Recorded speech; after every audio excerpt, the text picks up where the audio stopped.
Actually is a program that's been in place for a few years in terms of a task force that has been there under the National Defense Authorization Act. But as you correctly point out, Maria, there's now a report that will be issued by the Pentagon, by the Secretary of Defense and the Director of National Intelligence. I actually wanted to get this information out and declassified before I left office, but we weren't able to get it down into an unclassified format that we could talk about quickly enough. But frankly, there are a lot more sightings than have been made public.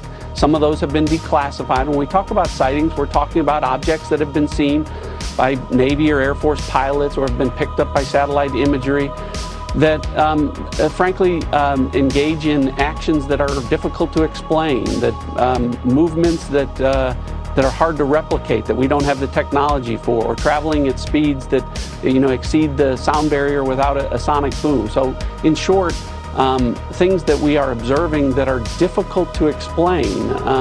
And so, there's actually quite a few of those, and I think that information is being gathered and will be put out in a way that the American people can see. We always, when we see these things, Maria, we always look for a plausible explanation.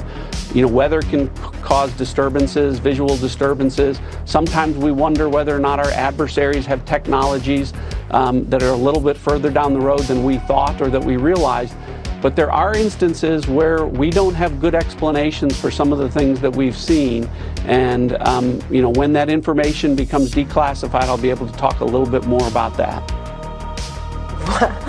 Can you tell us where it was seen?